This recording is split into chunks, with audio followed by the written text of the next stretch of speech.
اللهم لبيك لبيك لا شريك لك لبيك. Assalamualaikum warahmatullahi wabarakatuh. Biar saudara, dari kantor Kementerian Haji dan Umrah Kabupaten Ketapang, di mana Umam Channel TV mengabarkan seputar manasik haji terintegrasi tingkat kecamatan se-Kabupaten Ketapang, yakni di musim haji tahun 2026 atau tahun 1447 Hijriah. Innal hamda wan ni'mata lak. Kemudian terkait dengan ketersediaan kuota haji yang sedikit melanda Kabupaten Ketapang, khususnya di mana Kepala Kantor Kementerian Agama Republik Indonesia Kabupaten Ketapang, Dr. Andes Haji Syarif Pendi MPD, turut angkat bicara di manasik haji ini. Bapak Ibu sekalian jemaah haji tahun 2026, kalau dikatakan sedih, memang sedih bang tahun ini. Karena saya 31 tahun Pak masa kerja saya ini berangkatkan haji ni, tidak ada yang jumlah segini ni. Paling tak 110, 120, bawa inilah yang paling yang agak jedih kan. Saya bilang Pak Apandi bilang nanya pakai apa, dah lah siwakan Avanza 2 buah ya. Avanza 2 buah, kita berjalan-jalan kompoi ya, anggap ya buat spanduk kita jalan-jalan ya, kira-kira lapar kita singgah di Marau, di Laut dan sebagainya, makan ya gitu. Ujung-ujung sore-sore nyampe ya gitu kan. Tidak Pak Bang Man kan. Tuh, maka saya bilang Pak Oka, pelayanan tetap seperti yang biasalah. InsyaAllah walaupun sikit sama saja Bapak sekalian, pelayanan tetap standar sesuai dengan standar operasional pelayanan haji itu sendiri. Jadi gitu. Kalau Bapak sekalian tinggal yang kurang semangat ini, saya kira bukan kami sebagai pelaksana dari Kementerian Haji, tapi mungkin Bapak sekalian waktu di KBIH itu rasa lemah kan. Makanya harapan kami mandiri lah. Artinya mandiri, panggil guru, kelompok-kelompok ya kan. Itu. Karena apa Bapak sekalian, KBIH itu kan tadinya yang dia punya jemaah 140, mereka punya hak untuk berangkat 1 orang. Ya, petugas.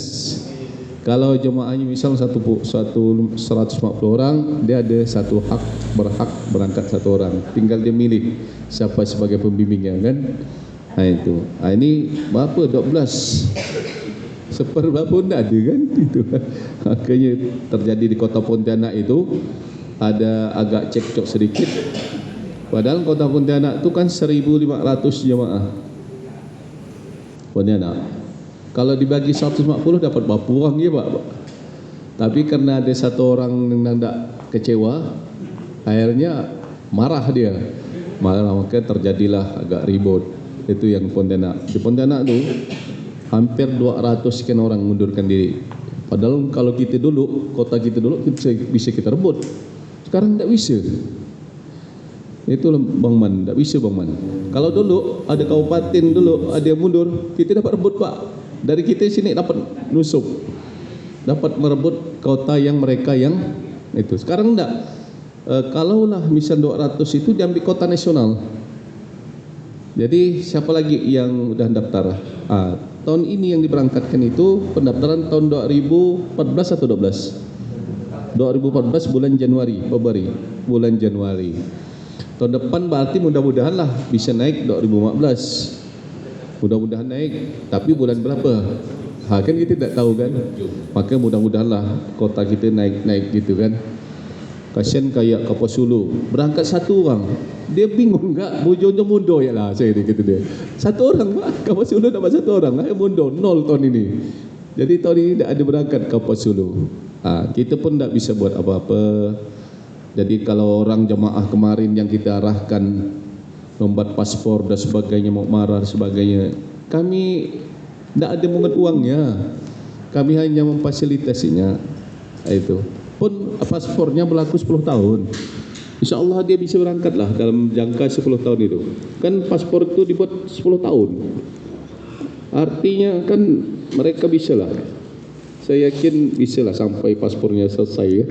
Nah, itu jadi tidak perlu. Kemudian mungkin mereka rugi kena MCU, padahal walaupun MCU itu untuk mereka pribadi, kan kesehatan juga, cek kesehatannya. Jadi tahu juga penyakitnya kan. Mereka minta ganti dengan Kementerian Agama. Waduh, berapa duit kami ganti kena itulah. Karena gini, Bapak sekalian, standar pelayanan kami pada saat pulang haji itu, kami tetap menyiapkan pemberangkatan haji tahun akan datang sesuai dengan kota kami yang sebelumnya.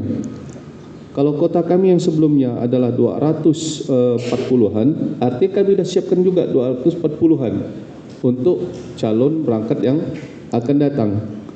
Nah itu, kita tidak tahulah ada Totok Palu, tahu-tahu ada kementerian baru kan, tahu-tahu begitu keputusannya, sehingga kita tidak mengerti. Akhirnya itulah Bapak sekalian, kita yang juga jadi korban. Toh kalau kita Kementerian Agama seolah-olah dalam 75 tahun melayani haji ini ada liku-liku dan sebagainya, itu biasalah. Labbaik Allahumma labbaik. Ya, itulah tadi saudara penjelasan dari Kepala Kementerian Agama Republik Indonesia Kabupaten Ketabang, yakni Dr. Andes Haji Syarif Pendi MPD, terkait dengan sedikitnya kota dan juga permasalahan haji baik di tingkat nasional maupun di Kabupaten Ketabang khususnya yang sempat melayani urusan haji. Labbaik la syarika lak labbaik. Ya, demikian Oman Channel TV memberitakan seputar urusan haji pada pembukaan manasik haji terintegrasi di Kementerian Haji dan Umrah Kabupaten Ketabang tahun 2026 atau 1447 Hijriah. Semoga jemaah haji asal Kabupaten Ketabang yang berjumlah 12 orang dapat menjalankan ibadah hajinya secara lancar dan juga menuju haji yang mabrurah. Amin ya rabbal alamin. Labbaik Allahumma labbaik. Labbaik la syarika lak labbaik.